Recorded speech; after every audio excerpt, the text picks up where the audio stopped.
Alors, j'ai voulu aborder un thème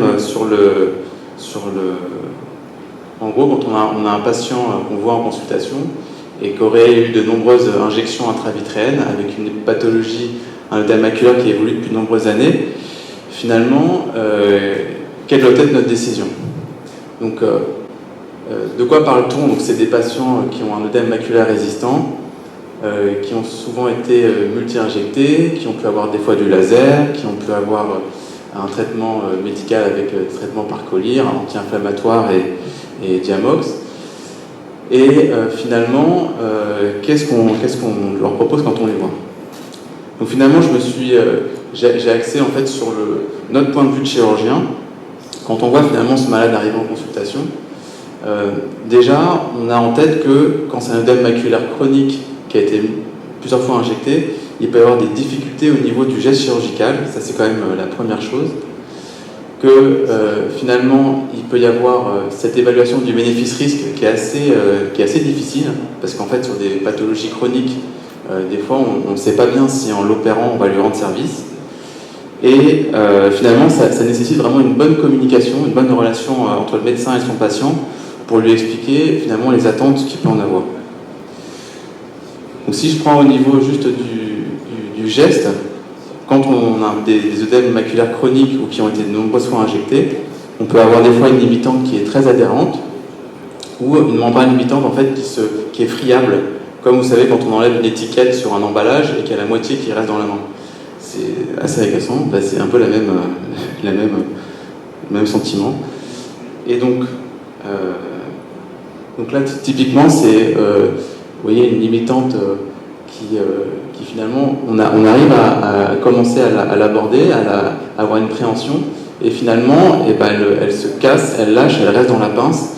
On peut avoir exactement ce même phénomène dans les limitantes qu'on veut enlever quand il y a eu du silicone pendant de nombreuses années. Donc c'est comme s'il y avait une inclusion du silicone entre la hyaluronique et la limitante, et finalement, des fois, on a énormément de mal à l'enlever. Donc ça peut être une des difficultés.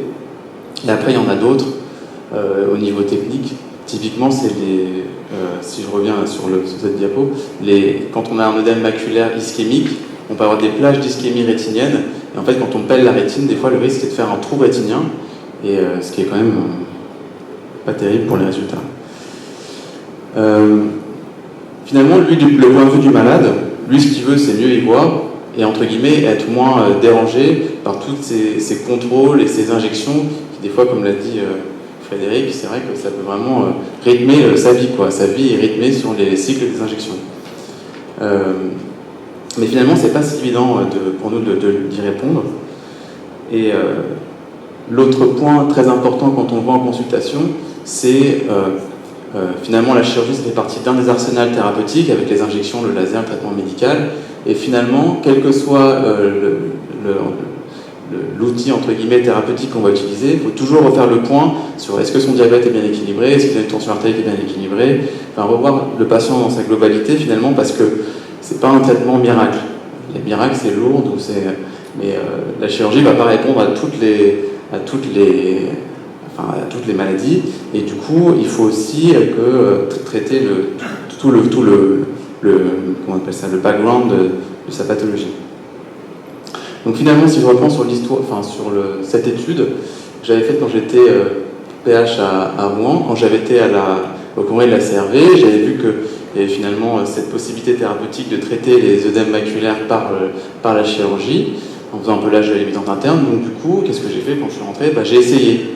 Alors comme la première fois, on ne sait pas trop où on met les pieds, j'ai essayé sur un malade, puis 2, puis 3, quand j'ai vu que ça marchait pas mal, finalement j'ai dit bon allez, je vais me faire une étude, et finalement chez tous les patients diabétiques, j'ai proposé de faire ce pelage de limitante interne, avec le docteur Ngo qui avait fait son travail de mémoire dessus, et donc j'avais finalement 26 yeux diabétiques, et pour lesquels quasiment il y avait 80% des patients qui avaient été injectés. Donc finalement, il y avait un gain d'acuité visuelle qui était stable dans le temps, vous voyez, à 6 mois, avec une diminution de l'épaisseur maculaire qui remontait finalement au bout de quelques mois, mais qui restait quand même nettement, statistiquement significative. Et finalement, ce qui m'intéresse je ne détaille pas l'étude, mais ce qui m'intéresse, c'est finalement qu'il y avait quand même sur ces 26 yeux, il y avait quand même 3 malades qui n'avaient pas eu de gain d'acuité visuelle, dont 2 avaient perdu des lignes d'acuité visuelle. Et finalement, c'est ces 2 patients-là, je me dis, il n'aurait peut-être pas fallu les opérer. Et finalement, c'est des patients qui avaient une pathologie chronique, qui avaient eu de nombreuses injections. Et si on prend le cas de ce malade-là, vous voyez, il avait des exsudats maculaires extrêmement importants, il avait une acuité visuelle à 1,6 dixième. Et en fait, après pelage de sa limitante, finalement, il a un profil LOCT qui s'améliore, mais une acuité visuelle qui a chuté, puisqu'il n'était plus qu'à 1/20. Et en fait, je pense qu'il y a quand même un modèle à retenir, c'est que quand on a une pathologie chronique, c'est comme une maison dont les fondations sont plus très stables, et finalement, la chirurgie, quand on les opère, finalement, on risque de casser la baraque, si les structures sont plus très solides. Donc je pense qu'il y a des indications où il faut vraiment y réfléchir. Ce que disait le docteur Ducournau, des patients âgés, surtout, il faut vraiment réfléchir avant de poser l'indication.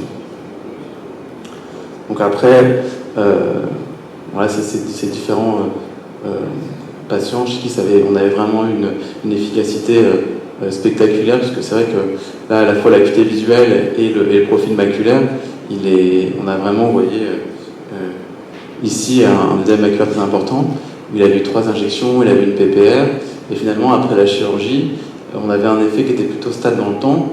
Alors vous voyez ici, il y avait quand même en plus une petite part de membrane, donc forcément ça a dû jouer aussi, mais finalement, il n'y a pas... c'est pas uniquement ces indications-là, c'est quel que soit l'œdème maculaire diabétique que je proposais cette chirurgie. Donc c'est pas uniquement dans les cas réservés qu'on voit souvent dans les publications où il y a une traction vitréomaculaire ou une membrane. Non, moi je proposais ça même s'il n'y avait pas cette adhésion ou une membrane.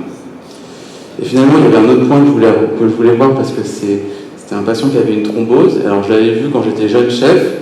Donc à l'époque, j'ai injecté, j'injectais beaucoup plus. Donc vous voyez, j'avais suivi, vous voyez, quand même sur 2 ans. Donc j'avais injecté avec dexaméthasone, j'avais une hypertonie, donc je mettais des collyres hypotonisants, puis j'avais réinjecté, puis après j'avais fait des anti-VEGF. Vous voyez, j'avais fait une stratégie un peu classique. Et finalement, quand je l'avais vu, après sa série de 3 IVT, vous voyez, il avait comme un aspect là de lame de liquide sous-rétinien. Donc finalement, j'avais proposé de l'opérer. Et ce qui m'avait vraiment surpris, et j'ai retrouvé ça souvent dans les l'œdème maculaire, c'est qu'en fait, malgré, vous voyez, là, 1 mois, on a une acuité visuelle qui remonte avec un œdème maculaire, on voit qu'il est plus important qu'en préopératoire. Et en fait, ce qui m'avait vraiment marqué chez lui, c'est qu'en fait, on a une perte de la corrélation entre l'épaisseur maculaire et le gain d'acuité visuelle. Et ça, je pense que c'est une notion qui est importante, parce qu'il y a un peu le terrorisme des images, où finalement, nous, ophtalmologistes, on est aussi dans ce jeu-là, on veut traiter une image, traiter un œdème, alors que, vous voyez, c'est pas si évident que ça. Alors je sais, peut-être l'hyperosmolarité dont parle Richard Luscan peut être une explication pourquoi est-ce que l'œdème est moins toxique quand on a fait un pelage de limitante interne. Honnêtement, j'ai pas d'explication. Et après, je pense que le point très important quand même, c'est faire un bilan de la vascularisation maculaire. C'est sûr que les cas où vraiment on se casse les dents, c'est s'il y a une ischémie maculaire, qui n'est pas totale, mais qui peut vraiment être, en tout cas, assez évoluée. Et l'angio-OCT et l'angio-fluo peut vraiment nous permettre de screener ces patients pour ne pas les opérer. Voilà, et j'avais fait mon dernier point sur le point de vue du correspondant.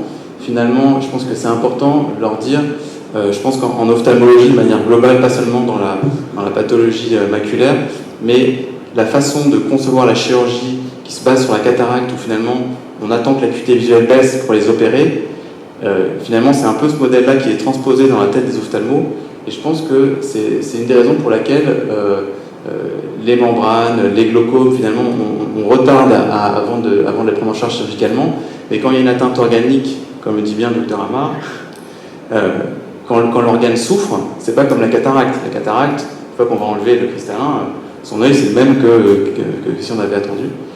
Et donc voilà, donc je pense que c'est un point important à à mettre en valeur. Et la dernière chose, oui, c'est que finalement, on propose dans les thérapeutiques ce qu'on sait faire. C'est-à-dire que si vous allez dans un garage Peugeot, il ne va pas essayer de vous vendre une Renault ou une Honda. Donc finalement, je pense qu'il y a finalement d'avoir l'ensemble de l'arsenal thérapeutique, à la fois injection, laser, chirurgie et IVT. Finalement, c'est ce qui nous permet d'avoir une vision après plus globale pour choisir ce qui peut convenir à chaque patient. Voilà, je vous remercie de votre attention. Merci Alexis pour cette présentation. Mais du coup, tu les opères quand? Parce qu'il ne faut pas les opérer trop tôt, parce qu'on va les opérer à 10/10, mais il ne faut pas les opérer trop tard, sinon il y a déjà l'ischémie, il y a déjà l'atrophie des photorécepteurs. Tu les opères quand? Oui, alors en fait, c'est une question. Tu vois, je posais la même question, tu vois, au docteur Ducournau, parce que finalement, nous, on a besoin de réponses pratiques pour savoir quand le proposer. Et en fait, je pense que la réponse, c'est que ça dépend énormément de la relation médecin-malade. C'est-à-dire que c'est un véritable dialogue à avoir avec le patient. Et finalement, tu vois, il y a des membranes ou des œdèmes maculaires, des fois que j'opère à 9/10, parce que je sais que c'est ce qu'il faut faire, c'est comme ça que je vais le traiter, et que finalement, tout le temps que je vais perdre, ou même des fois je vais perdre du temps parce que je vais faire une injection, et ben finalement, il risque après soit que je le perde de vue, et donc finalement, ouais, c'est une question auquel il est difficile de répondre. Je pense que par exemple, sur un Irving-Gass, si on prend l'exemple le plus classique, cataracte, Irving-Gass, moi je commence toujours par un traitement médical. Je me donne souvent 1 mois, 2 mois. Si au bout de 3 mois, 4 mois, je vois qu'il y a toujours un œdème maculaire, c'est vrai qu'assez facilement, je vais lui proposer cette chirurgie. Juste, dans ton étude, est-ce que tu as essayé d'évaluer la durée d'évolution de l'œdème, avec si c'était corrélé aux résultats? Est-ce que les meilleures réponses étaient pour ceux qui avaient un œdème moins chronique? Écoute, non, là-dessus, j'ai pas fait de groupe en fonction de la durée d'évolution des diabètes. Ce qui était très difficile, c'est qu'en fait, dans cette étude-là, tu as travaillé à Rouen aussi, et en fait, au début où j'ai fait cette étude-là, on était encore au début de l'ère du tout anti-VEGF, où finalement, en diabétique, on y allait encore de manière parcimonieuse sur les indications chez les diabétiques. Et donc, des fois, il y avait des diabétiques qui avaient un œdème maculaire depuis 10 ans, 15 ans dans le service. Donc, et je pense que c'est peut-être pour ça aussi que j'ai eu des fois des pertes d'acuité visuelle. En tout cas, les deux qui ont eu des pertes d'acuité visuelle, effectivement, c'était des patients qui avaient des œdèmes maculaires chroniques depuis des années. On les a pris en charge un peu, la chirurgie est venue un peu tard. Voilà, clairement.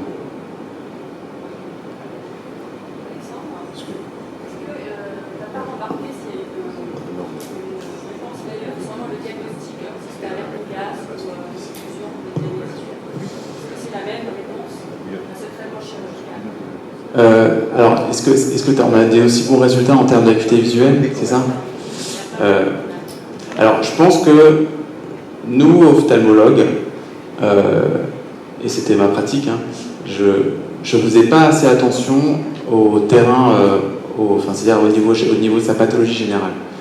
Et je pense que dans la récupération visuelle, dans l'efficacité, que ce soit pour le diabétique, pour le VCR, pour les Irving-Gass, il faut vraiment essayer de voir au niveau cardiovasculaire, sa tension artérielle, de son apnée du sommeil, de son équilibre diabétique. Je pense que tout ça, c'est vraiment à nous de mener l'enquête pour qu'il soit le mieux possible au niveau général.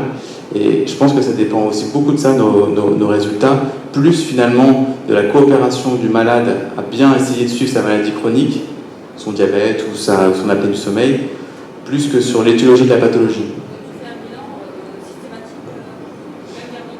En fait, si on prend l'hypothèse du docteur Ducournau sur l'ischémie, sur l'hypothèse ischémique de la rétine, qui engendrait cette membrane, finalement, il faudrait faire un dépistage de sténose au niveau des artères carotidienne, d'apnée du sommeil, d'hypertension artérielle méconnue. Donc oui, assez facilement, je demande un examen. Surtout si j'ai un œdème maculaire qui soit bilatéral, soit qui me paraît très important, je le demande très facilement. Et finalement, j'ai des retours où j'ai vraiment, enfin il faudrait faire une étude, mais je pense je suis quasiment à 30-40% de patients pour qui je dépiste une maladie cardiovasculaire qui n'était pas diagnostiquée. Et particulièrement l'apnée du sommeil, c'est hallucinant. C'est quasiment 30%.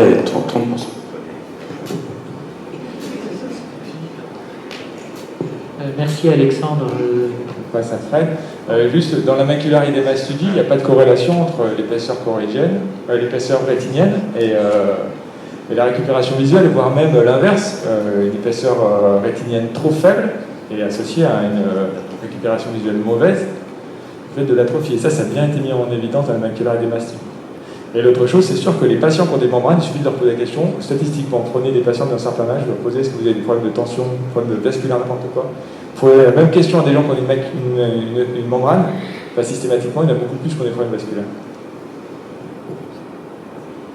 Petit diabète, petite tension artérielle. Surpoids. Quoi ? Surpoids. Surpoids, ouais.